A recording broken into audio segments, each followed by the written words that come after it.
Welcome to the Last Secret channel. Today we have a story you might never forget. Stay with me to uncover what's hidden behind this dark secret. If you enjoyed the video, don't forget to like and subscribe for more creepy stories. If the world goes dark, don't go outside, and whatever you do, never let them in. We were never a very religious family. My grandmother was though, and through her is where my family got our second-hand religion. She lived with us for the last 4 years of her life, and I know that I owe my own life to her. Had it not been for her constant teachings, I'd be dead. I know that as strongly as I know my own name. I tried to tune her out, like my parents and brother would do, but what little bits I was able to retain, stuck, dug deep into my soul, waiting for the day I'd need them. I never would have believed I'd ever need them, certainly not at the age of 20. It's been a year since it happened, and while the few of us that have survived try and forget, I've not been so lucky in those attempts. It's not just the trauma or the memory of those 3 awful days. I don't think it's even the guilt of surviving when so many didn't. Although the memories and guilt are still there, still fresh like a burn that hasn't healed. No, I think more than anything it's the knowledge that it all will happen again, and this time it will happen on a larger scale in a place much larger than my town, with a meager population of 1,307. Next time, it may be the world. They called it a freak occurrence. Occurrence, that word suggests something average, something still normal. This was nothing like normal. This was a nightmare. But occurrence was the word they used. A freak accident. They used that word too. An act of God. CO2 was the culprit, they told us. A deadly cloud of CO2 that had built up in the bottom of our lake. That deadly cloud was responsible for the deaths of 1,289 people. Men, women, and many children. There were just 18 survivors, only one of which was a child. 18. We didn't even fill the bus that was used to transport us out of town, away from our home, our families, our lives, away from the bodies that still littered the streets and fields as we drove past. The many that had gone outside, possibly for help. For those of us who experienced it, the CO2 theory was a bit hard to swallow. It was worse than that. It enraged us. It was a laughable excuse, one made to quiet the media, quiet any fears, prevent hysteria. We tried to argue against their claim, but our accounts were quickly written off as effects of the gas. How could a single town be covered in darkness when the rest of the world was still functioning as normal? No one would listen, so we all stopped talking. We were given money, a new place to live, but we know that it doesn't matter where we go. It'll happen again on a much larger scale, and when it does, how many will be left then? I want to tell you my story, not just to unload it off my conscience, although that may help. My true motive is that maybe my story will help someone, somewhere. Maybe a few someones. They may just hear my story, and like me with my grandmother's teachings, they just might retain it and keep it for the day their world goes black, and demons walk the earth. It all went dark one morning in June. I was living with my brother and a friend of ours, and we were all quickly shoveling cereal into our mouths before we went our separate ways to work. 1 second I was staring into the colorful mess of my Fruity Pebbles, and the next, darkness. The kind of dark that makes you wonder if you suddenly and inexplicably went blind. And that's exactly what I thought. I dropped my bowl, hearing the crack of the glass on the countertop, and the feel of cold milk running down my legs, and could do nothing else but stare. In a cold fear like I hadn't felt since I was 12 and almost choked on a gumball. I brought my hands to my eyes, waved them, and frantically rubbed them, opened and closed them, as though these things would somehow cure my blindness. Yes, I thought I had gone blind. That is, until I heard my brother Aiden cry out, followed by his own bowl of cereal crashing to the floor. This was immediately preceded by Kyle, screaming, and more shattered glass. The first few minutes after it went dark was chaos. Screaming, panic, bumping into things and knocking them over, obscenites hurled out into the void. No real coherent thought entered my mind then. It was all madness, terror. Were we dying? I waited to feel my air cut off or the loss of my ability to stand, to move. But it never came. Only the darkness, so thick and black it almost felt as though I could reach out and touch it, feel it on my fingers like velvet. Before that day, I never realized that I'd never actually seen darkness. Not truly. No matter how dark you are imagining, it was so much worse. I was pressed up against the living room wall for the first few minutes, desperately trying to see anything, and seeing nothing but the void. I heard my brother and Cal screaming, colliding with furniture, sobbing. Faintly, I could even hear screams from outside, explosions in the distance. Still, somehow in all that noise and fear and chaos, I heard my grandmother's voice. Not out loud and not in my head, but a memory of her voice. Somehow it reached me at that moment like a lifeline. It was a memory of my grandmother in her bed, her precious Bible in her lap, the room smelling a gentle mix of her face cream and peppermint candies. I was 17 and was painting her fingernails hot pink, while she talked about God and heaven. I was doing my best to tune her out, when she stopped speaking and gripped my hand. It had been so sudden, so unexpected that I almost dropped the bottle of polish on her bed. "Emmy, listen now, 'cause this is important," she'd said. She'd been getting sicker. The cancer had reached her spine, legs and lungs, but not her brain. Not yet. But for a split second I thought it had. But the clarity in her gray eyes, the strength in her grip, and the urgency in her tone pushed that worry from my mind. "There will come a day, likely not too far from this one, that you may experience something terrible. There will come a blackness to the earth, a darkness so profound that any who look upon it shall tear out their eyes and die. It will last for 3 days less a night. During that time you must not go outside, nor must you look outside. Stay away from the doors and windows. Cover the windows and lock all doors immediately. You must not speak to anyone outside. The demons will try to trick you. They can mimic voices. They will try to lure you out. You must not fall for these tricks. There will be no light. The only light will come from blessed candles. One will be enough to last the duration, and it will not go out, not even if the house should fall down around it. During these days you must pray and ask for forgiveness and pray for the souls on the earth to be spared. Many will die. Use holy water. Pray. And by God, do not go outside." She said these things seemingly in one breath, a feat not easy for her at that time when saying more than a sentence meant having to stop and catch her precious breath. When she finished, she released my hand and looked down at her fingernails and smiled. "What a lovely job you've done. Can you get my water, Em? My mouth is very dry all of a sudden." And that was it. For days, weeks even, I wondered if I'd somehow imagined the entire thing. But a slight scratch on my hand from my grandmother's ring was proof that I hadn't. I slowly forgot about that conversation, but after her death my mother gave me a box of my grandmother's things she wanted me to have. I kept it in the closet, though I honestly never believed I'd need them. I remembered that day and my grandmother's warning with almost perfect clarity. Calmed me in that moment of total panic. I took a deep breath, and still shaking, still blind, I called out to my brother and Kyle. It took more than a few tries of shouting their names before they finally stopped. It was Aiden who answered. His voice was trembling, breaking, as if he were on the edge of madness. "I guess we all were. I need you to stop, stand still. And I need you to listen to me. Okay?" I said, my own voice stronger and calmer than I felt. There was a moment of silence, except for their ragged breaths, and still the faint screams coming from somewhere outside. Were they closer now? I was about to speak again when he finally answered. "Okay," he said.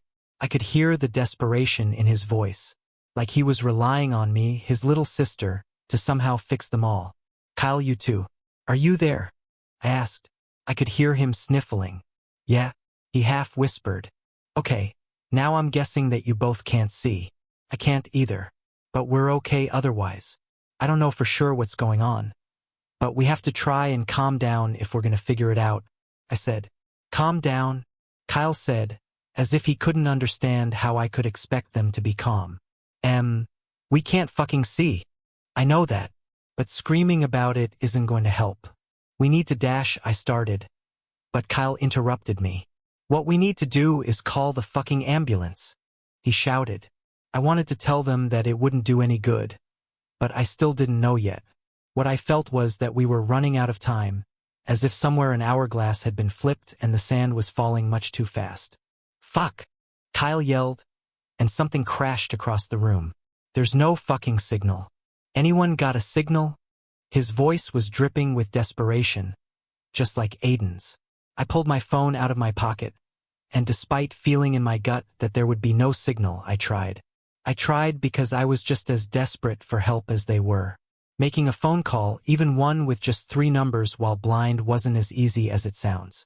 I tried to remember where the phone icon was, tried to mentally recall where the 9 and 1 would be. I tried a dozen times or more, but it didn't work.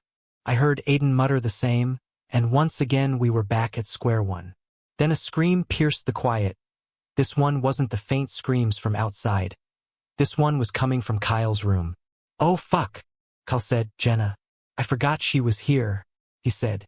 A second later his bedroom door flung open, and a crying Jenna stumbled down the hallway. Kyle called her name, and they found each other. Through hitching sobs she told him that she was blind. Something happened to her eyes. It took a long time to calm her down, to explain that we all were blind. She was scared. She wanted to leave, to call her father, but just like everyone else's, her phone had no signal. After a while she was finally quiet, still crying but softly. "Guys, I know you're scared. So am I. But I feel like something bad is happening outside, and if we don't secure the house, it's gonna get in," I said. Instantly I pictured the face of a demon I'd seen in one of my grandmother's books, and I was filled with ice-cold terror. "What the fuck are you talking about?" Kyle asked. "What's going to get in?" "I don't know. My grandmother warned me about this, said it would happen one day. I never believed it, but..." I let out a shaky breath. Kyle snorted. "The Bible nut?" he said. I felt my body tense. I wanted to slap him, but I probably wouldn't even be able to get to him without falling over the mess they made. "Watch your fucking mouth," I said. She wasn't a nut, and she might be right. "So tell us, what did she say was happening?" He snapped. "Kyle, shut the fuck up and just do what she says. We got nothing else," Aiden said, finally breaking his silence. Tell us what you need us to do." I felt a brief moment of relief. I pushed myself away from the wall, standing on my own in the void, and said, "Help me get to my room. I have to get something out of the closet." It took more than 5 minutes just to get to my bedroom. Traversing through the wreckage that was our living room was difficult. We tripped more than once. But once I made it to my room, the closet was easy to get to, and the box marked with my name in red Sharpie in my grandmother's handwriting was even easier to find. It was as if she were guiding me through the black, guiding my hand in hers like she had so many times before when she taught me to sew. I sat on the floor, the box in front of me, and ripped the tape off. Inside was her Bible, her favorite passages marked, with notes scribbled in the margins. There was her cross, the one she always wore. 3 rosaries, all of them blessed. And the thing I needed most, what I stumbled through the dark to find, a blessed beeswax candle. I gently lifted it from the box, carefully unwrapping it from the newspaper. Then we very carefully made our way back to the kitchen, where we kept the matches. I felt the matches touch my fingertips, and I ripped one out of the book and struck it. I felt the heat on my fingers and smelled the sulfur, but I saw no light. With trembling fingers, I felt the wick and slowly brought the match to it, my heart pounding so hard in my chest I thought it might burst free.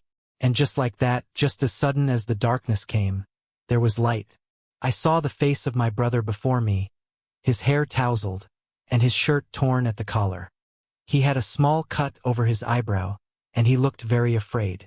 Kyle was staring around the room, at me, at the candle in my hand. "Oh, thank God. Thank God," Aiden whispered. "We're not blind," Kyle said, stunned. "No, we're not," I said, saying a silent prayer, grateful that this worked. We could see. But that relief was immediately replaced by terror. That meant that this really was happening. Hell was coming. The light was bright, much stronger than a candle should be. It was like a beacon of hope. I set it up on our TV stand, yet somehow it lit the entire floor. "We should go outside and dash," Kyle started, already moving towards the front door. I quickly grabbed him by the waist, wrapping both arms around him tightly. No, you can't go outside. No one can. Not until the sun comes up, I said. What's happening? He said, turning to face me. I let him go and looked around the room, careful to avoid looking at the windows. We had blinds, but I didn't know if just looking through the thin slats was enough to kill you. Somehow I thought it was. I looked at all of them, my own fear reflecting back at me from their faces, and said, first we have to cover the windows. All of them, and close your eyes when we do it. If you look even by accident, you'll die. I don't know how, but you will. I thought they would protest, call me crazy. But they all nodded, and together we gathered blankets and a hammer and nails, and with our eyes shut tight, we covered every window. Afterwards we locked the doors and used the sofa and Kyle's dresser to barricade them. I prayed it would be enough. When we'd finished, I told them everything Grandma told me. It was obvious that Kyle didn't believe a word, but Aiden did. I could see it on his face. Jenna just looked terrified and confused. We argued. Kyle thought we needed to get out, get to a neighbor or something, but I was adamant that we were not opening that door. Not for anything. He thought taking a peek out the window wouldn't hurt us, couldn't hurt us, but it would. I knew it would. The one thing we could agree on was staying together. We gathered our mattresses and made beds on the living room floor. We felt safer together. Time passed. Hours, maybe a whole day. It was hard to tell without a way to gauge the time. Clocks didn't work anymore, and with no sun or moon, it was like time no longer existed. We did have running water, though Jenna felt we shouldn't drink it. Thought it could be contaminated. She was sure this whole thing was a terrorist attack. Aiden read a book. Kyle tried to sleep. Jenna relentlessly tried to get through to anyone on her phone, trying every social media, every app, but none worked. She was getting more and more panicked about not reaching her father. It worried me. I knew we'd have to keep an eye on her. I held my grandmother's cross and prayed. Sometime later came the screaming. A woman, and she sounded as if she were being torn apart. She sounded close, too close. We all sat up and listened with fresh fear. The screaming seemed to go on forever. It sounded as if it were happening right out front in the street. When it finally stopped, I tried to picture the woman who'd made those screams. I wondered who she was. If I'd seen her, maybe a neighbor. Then someone knocked. First on the front door, fast and loud. Then on our front window, hard pounding, like with a fist. I prayed the glass wouldn't crack. We all looked at the door with wide eyes. All of us praying that whoever it was would just go away. The knocking stopped after a few minutes, but we still waited, too afraid to speak. We all jumped when we heard the voice, so close to the front door that I couldn't help but picture something terrible. Too terrible to even understand. Standing on our porch with its lips pressed to the door as it spoke. So close it felt like it was inside with us. Hello? I know you're in there. I can see the light. A woman's voice. Was it the same woman? The screaming woman? Aiden shook his head at us, and we all nodded. No one spoke. Please. It's dark. So dark out here. I saw your light. Please just let me come in. I don't know what's going on, she said, pleading. We said nothing, tension in the air so heavy it was hard to breathe. I felt guilty at the thought of leaving the woman out there in that darkness. But I remembered my grandmother's words and held tight to them. Why won't you answer? The woman begged, and she sounded as if she were crying. She knocked again, just one rap on the door, then silence. We strained to hear if she went away, but the only sounds we could hear was our own panicked breathing. Took an hour or more for us to speak again. It was Kyle who spoke first. Think we should have let her in? He asked. No, I said quickly. We can't open that door for anyone. Demons will try to trick us. He scoffed. Demons, Em? Are you even hearing yourself? He asked. Jenna began to cry. You can believe what you want, but no one opens that door, I said. He stared me down, and I wondered if I'd be able to stop him if he tried. This is crazy. Could be dangerous out there. She might have had a phone that works, he said, wrapping an arm around Jenna. It is dangerous out there. That's why we don't open the door, I said. Kyle started to say something, but Aiden held up a hand. Em's right. We can't open the door. We don't know who's really out there, he said, standing. We need to eat. More time passed. We ate peanut butter and jelly sandwiches, and drank the last of the milk before it went bad. Jenna only picked at her food, and didn't drink her milk. Aiden hadn't spoken much. Even Kyle was quiet. He slept a lot, or at least pretended to. I continued to pray as my grandmother told me to do. Eventually we all fell asleep. We'd all awoken from our restless sleep sometime later, by knocking. Not just knocking, but pounding. Someone, whoever pounded on our door, sounded terrified. Or angry, like they wanted to break down the door, like they were throwing their body into it. I briefly wondered if it was the woman. In between the thundering on the door there was a sound, something I struggled to hear, to isolate among the noise. I thought I almost had it, but the pounding stopped, and with it so did the sound. I don't know why, but that mysterious sound terrified me more than the hammering against the door did. Hello? Is someone there? A man's voice. I know you are, he said, and somehow I knew he was smiling when he'd said it. There was a terrorist attack. Lot of people died. I'm going door to door to look for survivors. Take them to safety, he said. Between each thing he said, faintly, was that sound again. And now I could make it out. Like something wet crawling up the sidewalk. Wet hands, wet feet, slapping against the ground. I looked to the others to see if they'd heard it, but I could see that they hadn't. They were listening to the man. They were believing the things he said. They wanted to. I wanted to. But I held my grandmother's cross and knew he was lying. If I leave, no telling how long you'll be in there then. And there may be more attacks to come, he said, and still he was smiling.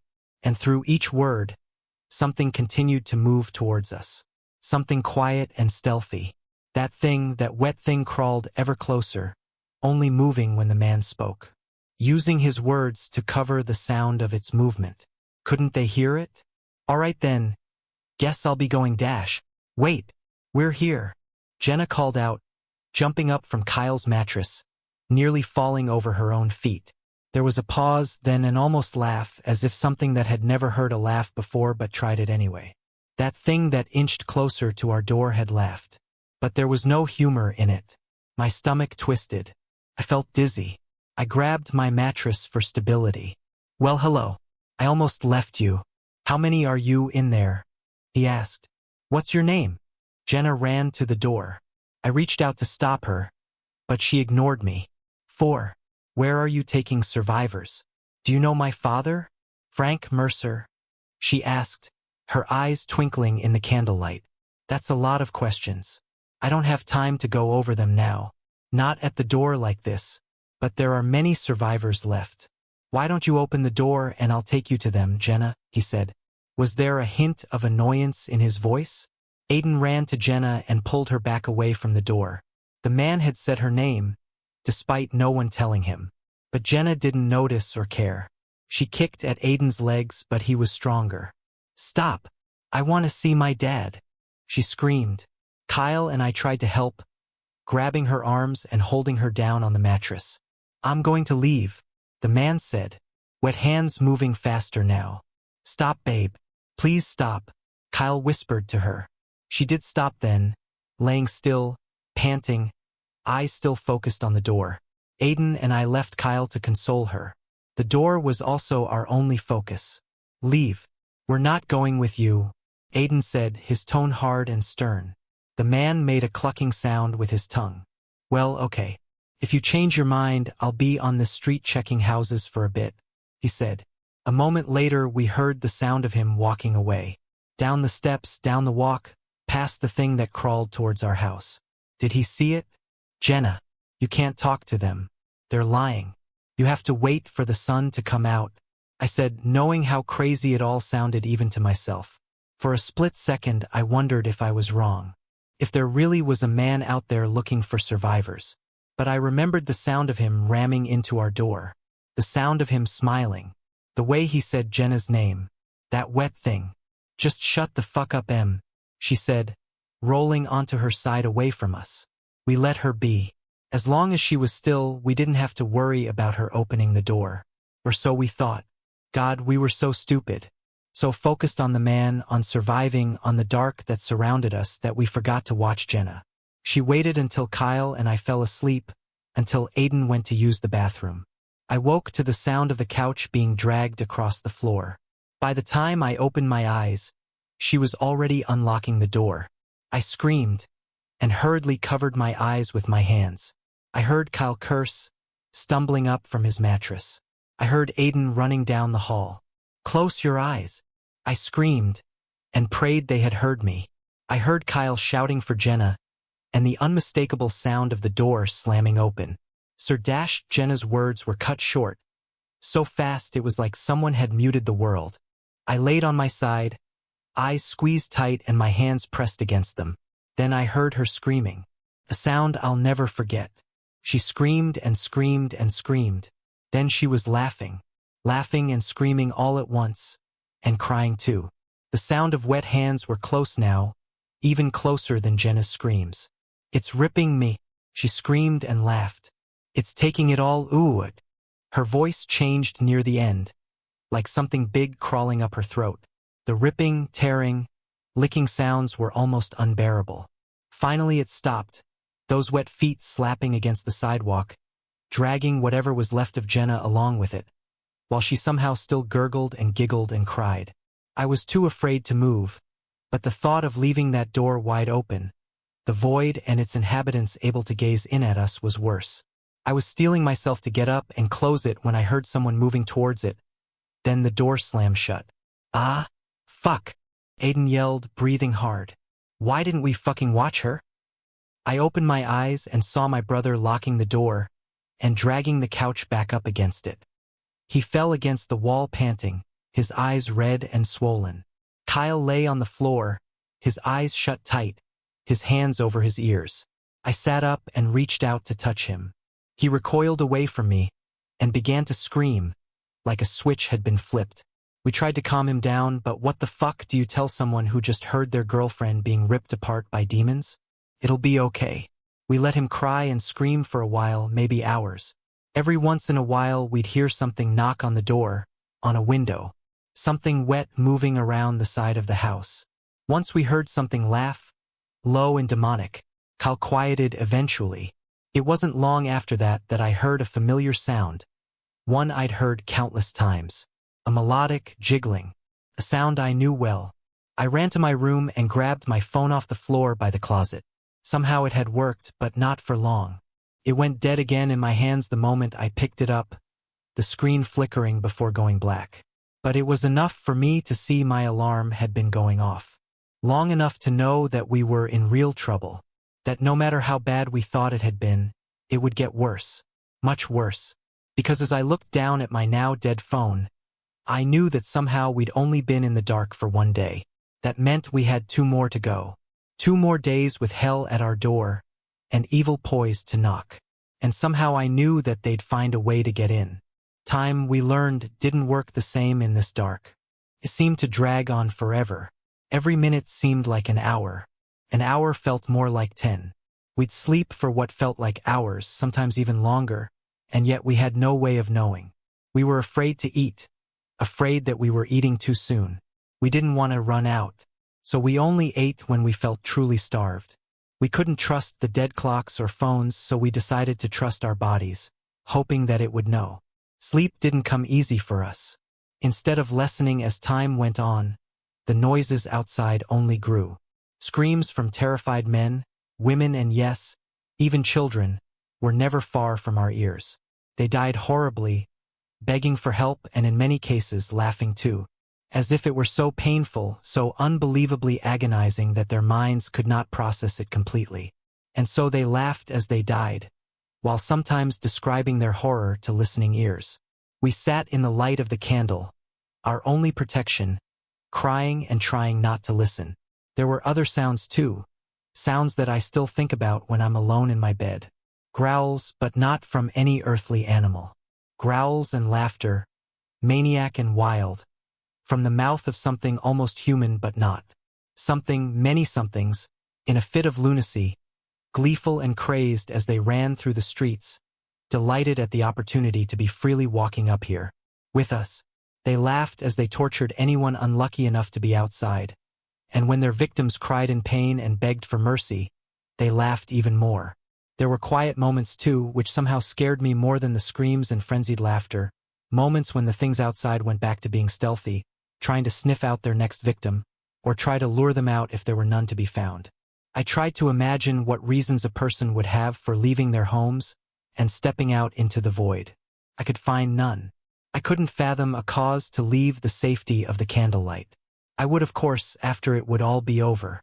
I would talk to the other survivors, and there I would hear of many who simply walked out into the black, for one reason or another. Most didn't even have a candle. Not a blessed one. For them, the dark was everywhere. To them, walking out wasn't a foolish decision. It was the only decision. I prayed a lot, sometimes out loud. I found it quieted the vicious giggles that lingered by our house. I prayed we could ride out the rest of the dark without going through another incident, without something coming to our door again. But I think I knew that wasn't going to happen. I knew in my heart that something much worse was waiting out there for us. Something worse than the laughing things or the growling things. I somehow felt the wet thing that got Jenna was close and wanted to get in and would find a way in. Kyle worried me.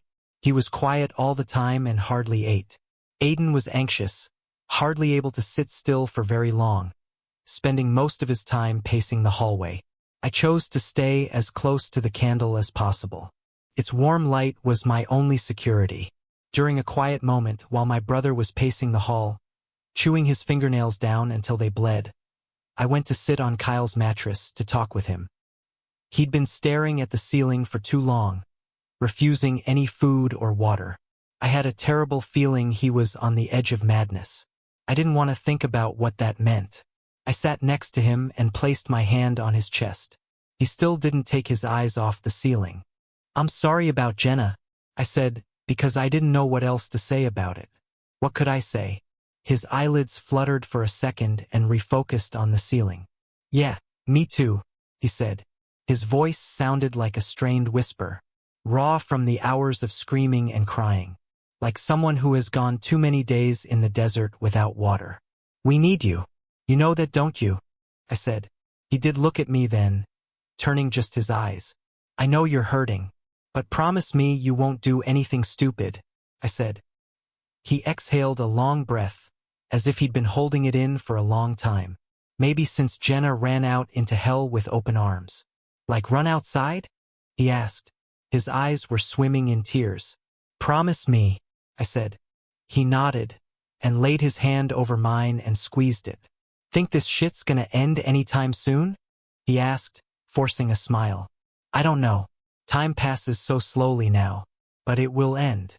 "I know that," I said. "We just have to stay inside and wait it out." He nodded again.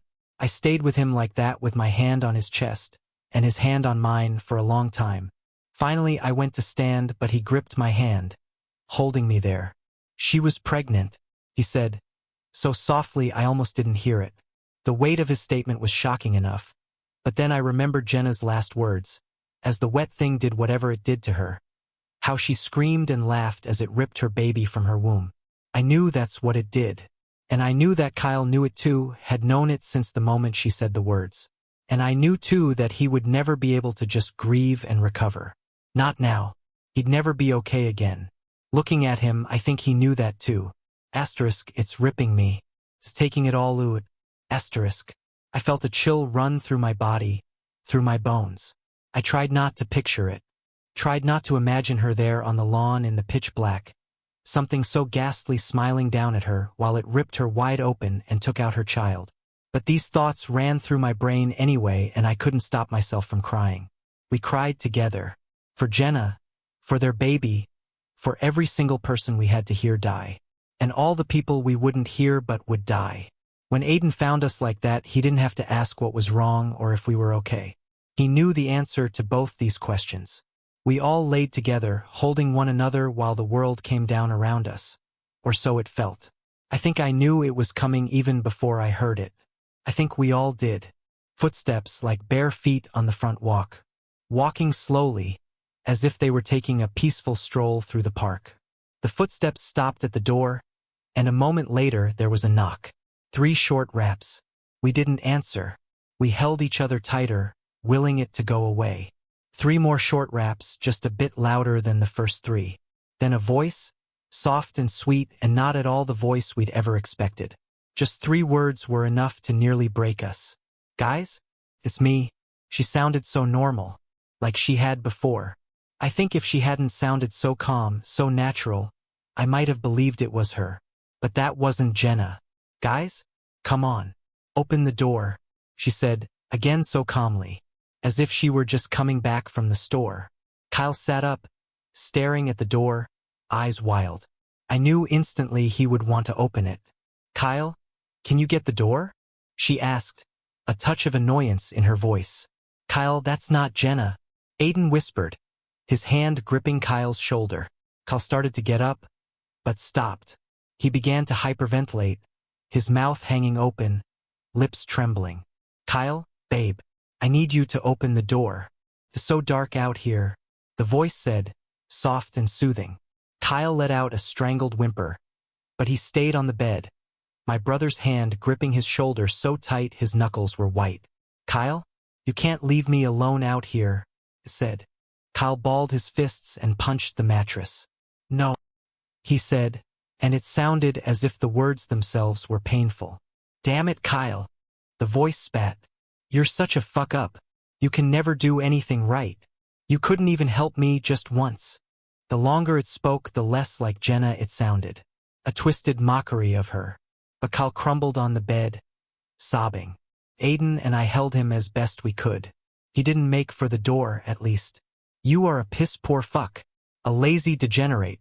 Can't even get up and open the door for the mother of your child." The voice was screaming, Jenna's voice almost totally gone. "Stop. Please stop," Kyle begged. It did. For a moment, as if it realized it had slipped out of control. Lost the facade it needed to portray. "You know," said in Jenna's voice, "I was going to leave you. I knew you'd be a shit father. But I felt sorry for you, so I stayed. And look what it got me." It spoke softly again. If it were saying anything else, it might have been comforting. "I'm sorry. I'm so sorry." Kyle was saying, his head buried in the mattress. "You were sorry. A sorry excuse for a man. And you always will be," it said. "Go away," Aiden shouted, his body laying almost on top of Kyle. "Just fucking go back to hell." The voice was quiet for a long time, so long I thought it had gone away. I allowed myself to feel relief and began to relax my body that had been so tense it hurt. But that was short-lived. "Kyle, open the door," it said. "Do one thing right for me." "No, Kyle. No," I whispered in his ear. He squeezed my hand, a sign he'd heard me. "Kyle, do you want to know what it did to me?" the voice asked, and I could hear its pleasure in saying those words. I sat up and moved in front of him, as if I could shield him from the words coming through the door. "Stop!" I screamed, but I knew it would keep coming. It wouldn't stop until Kyle opened that door or was a broken heap on the floor. "Do you, Kyle? I know you've been wondering. Do you want to know what it did to me while you were hiding your fucking eyes like the coward you are?" it said. Kyle shook his head over and over, pleading with anything and nothing. "No," he said again and again. "It reached up inside me, Kyle, to a place you've never been. It almost felt good. Took hold of our baby. Did you know it was a boy?" it asked, clearly enjoying itself. "Oh God," Kyle whimpered, but the voice continued. "It yanked him out. Took it all. It keeps taking and taking, and it will take me to hell when this is all over, and it will do things to me that the human mind can't even grasp. And you know what?" It paused, letting those poisonous words sink in. "It will do it all to our son too. For eternity. Because of you." Kyle was sobbing, tears and snot streaked his face, and I thought he'd lose what sanity he had left. "Get the fuck out of here," I screamed, throwing a plate at the door, letting it shatter. "Oh, Emmy, our protector," it said, spitting the word out like rotten food. "You think you know how to keep you safe? Keep them safe." It laughed, a horrible sound that I could feel in my teeth. "You're all gonna die in there. You just don't know it yet." It banged on the door like a hammer smashing into it, and I thought for sure it would come crashing in. But it stopped for whatever reason it did. And we were left alone with its words still hanging over us like an axe ready to fall. "You got to eat," I said later, trying for the umpteenth time to get Kyle to eat some crackers. "How would you know?" he said. He'd decided to move his mattress back into his bedroom and had been staying in there. We tried to talk him into staying with us, near the candle, but he adamantly refused. He agreed to keep the door open at least so some light would get in. Aiden thought he just wanted to be closer to Jenna's things, where they'd slept together. But part of me wondered if he liked being in there, where the edges of dark reached out towards him like fingers. "Just eat a few crackers. Please," I said. I held out the half-empty pack and he took it. "These are stale," he said, chewing one, making a face. "It's better than nothing," I said. "Come back out to the living room. It's safer there." He shook his head, popping the last 2 crackers in his mouth and tossing the wrapper. He closed his eyes, trying to sleep or pretending to. I went to his door, making sure to leave it open wide enough to let the light in. "They lie, you know," I said. He didn't respond, but I knew he heard me. "He should be out here with us," I told Aiden, sitting on the mattress. "The light's stronger out here. He's a grown man. He can choose where he wants to be." He said. "He probably needs time alone. That can come after. It's not safe to be alone. Not while it's still dark." He rubbed his eyes, sitting with his elbows on his knees. He looked so tired, drained. He looked how I felt. "When is this going to end?" he asked. But I didn't think he was asking me. I put my arm around him and laid my head on his shoulder. I didn't have the answers. We fell asleep, and when I woke I almost forgot that Kyle had gone back to his room. I went to pop my head in his room, just to make sure he was okay. He was on his side, facing the wall.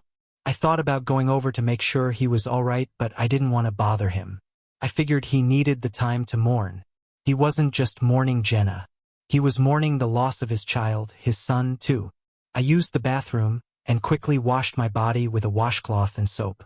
I was too scared to get in the shower. The second I stepped in the living room, there came a series of knocks on the front door. I froze. Aiden's eyes flew open and he sat up, looking for me. When he saw me, he relaxed a bit and motioned for me to come to him, a finger on his lips. I took a step towards him, and it started again like dozens of hands knocking at once. "Emmy?" I gasped. My mother. Not really, I knew, but her voice. Aiden and I exchanged a worried glance. "Sweetie, can you let me in?" I quickly walked to the mattress and sat beside my brother, both of us trembling and holding on to each other.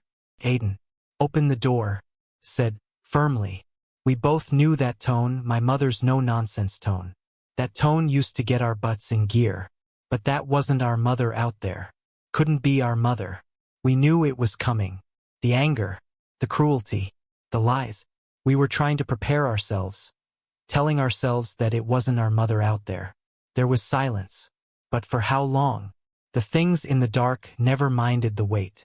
They enjoyed it, relished it. "Kids, your father's sick. He had a heart attack when the lights went out," said, voice breaking. "I had to come and get you. He might not make it." Aiden held me tighter, and I pictured our father, grabbing his chest in a panic after having gone blind, or thinking he had. I pictured him grabbing for something to hold on to, stumbling for my mother, and hearing her own terror as he collapsed. Was he really dying? Was he on a bed somewhere? His life slipping away in the dark as we refused to let in our own mother? "She's not our mom. She's not here," Aiden whispered, as if he could hear my thoughts. He repeated these words like a mantra, whether for me or himself. "Emmy? Aiden? Open this door immediately. I don't have time for this. Your dad is very sick," he shouted, beating against the door. "Just go the fuck away. Can't you see we aren't going to open it?" Aiden screamed. The knocking stopped and silence fell over us again, but we knew it wasn't going to last. Aiden squeezed me tightly, almost enough to hurt, but I let him. Felt good. Safe.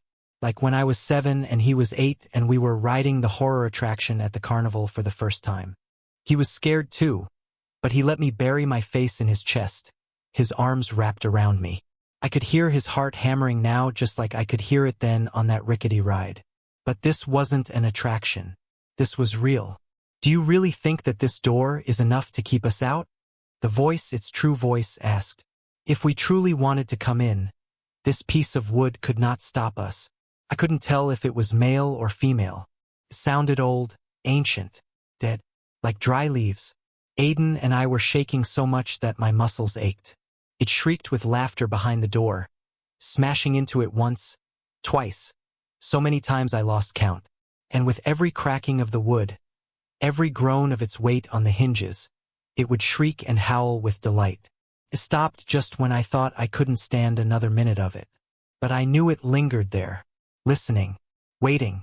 Oh, say, said, teasingly. How many are you in there? There seems to be one missing.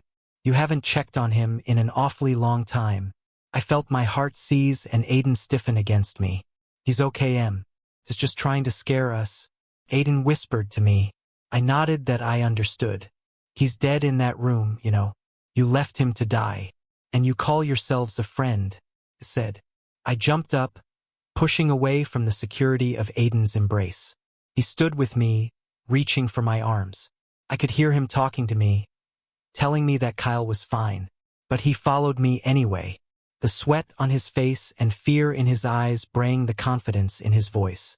We hurried down the hall, that awful cackling following us the whole way. From the doorway I could see Kyle still laying on his side, facing the window that we'd covered with a blanket. Kyle? Aiden called from the doorway. You all right? I waited for a reply, for even just a shrug of his shoulders. But he was quiet still. I tried to swallow, but my tongue was so dry in my mouth. Was he breathing? Couldn't tell. Not from the doorway. I took a step into the room. Felt cold. Much colder than before. I forced myself to walk. I came around the bed, and when I saw his face I knew. That thing at the door was right. He was dead. His face was slack, pale, his parted lips already turning blue. Tears stung my eyes, and I was somehow on my knees. Aiden was beside me, saying Kyle's name over and over in disbelief. How? When? I said, shaking my head. Why? Kyle's eyes were glassy and wide, as if he'd died surprised or very afraid. I crawled to the bedside and touched his face. It was cold, hard. I told him we loved him, that he was a good friend, that he would have been a great dad. Aiden hugged him. We both cried. It was a shitty way to say goodbye to someone we'd known and loved since we were in middle school. It wasn't hard to see how he died. A shard of jagged glass was lodged into his throat, and the mattress beneath was drenched in red. The coppery smell hung heavy in the air. We were about to cover him with a sheet, but something didn't feel right. A question that was racing through my head. Where'd he get the glass? I searched his room, tossing things around, pulling open drawers, his closet, ignoring my brother's worried questions. But I found nothing. Nothing broken. Nothing missing a piece of jagged glass. Then it clicked. The window. He'd broken the window. I spun to face it, the blanket still hanging over it. I stepped up to it, slowly running my hands over the blanket, feeling for any broken section. I knew it would be there even before I felt it. An empty piece the size of a small dinner plate. What is it? Aiden asked. Our eyes met, and without any words he knew. Oh my God, he said. He yanked me up by my elbow, dragging me from the room. We could hear something laughing at the window as we tried to barricade the door with Aiden's dresser. I hated leaving Kyle alone in there, in the dark. But we had no choice. He'd given the evil outside away inside. Why had he done it? Why the window? I asked myself that question dozens of times as Aiden and I huddled together in the living room. I still ask it. Did he look outside? Did something make him do it? I couldn't imagine Kyle risking our lives unless he had no control over his actions. But what did I know? After he lost Jenna, Kyle lost a part of his mind too. Aiden and I prayed together. We ate the rest of the crackers, and Kyle was right. They were stale. We ate them anyway, and tried to pretend our friend wasn't dead in the next room. Tried to forget there was a broken window to the evil outside. We were trying to sleep when I heard the scratching. Faint at first, then louder until even Aiden heard it. We sat up as a noise came from the hallway. The sound of a dresser being moved away from the door. We were frozen there on the bed, waiting for something to walk around the corner, shambling towards us. We heard unsteady footsteps moving up the hall. Aiden grabbed my hand and I knew he was thinking the same thing I was. We were going to die here, in this house. There was nowhere to run. I thought of the woman we heard screaming in the street, of Jenna, her screams of torment, her laughter. Would I die like that? Would I be in so much agony that I could only laugh? Would I have to listen to my brother laugh too? When the thing rounded the corner and stepped before us, framed by the candlelight, I couldn't help but scream. It looked at us and grinned, blue lips stretching impossibly wide. The shard of glass still jutted from his throat, pale skin stained red. Those glassy eyes watched us, dead eyes but still seeing. He reached up and pulled the shard from his throat, the sound of tearing flesh unbearable. I was waiting for him to lunge at us, to attack us with the shard, but he stood glaring at us with his dead eyes, accusingly. You let me die, they seemed to say. You let Jenna die, my child. He took a shuffling step closer, that grin betraying the hate in those eyes. The hysterical laughter was all around us then. There seemed to be hundreds of them outside, surrounding our house. Kyle, Aiden said, all color draining from his face. He almost looked like a corpse, like Kyle. Kyle, still smiling, reached for the candle and held it, his other hand still gripping the bloody shard that killed him. He brought the candle to his face so that we could see just how empty his eyes looked, how dry and deathly pale his skin had become. Then, with grinning lips, he blew the candle out and let the darkness swallow us up. Thank you for watching. Don't forget to like, subscribe, and turn on notifications for upcoming videos. Stay tuned for more.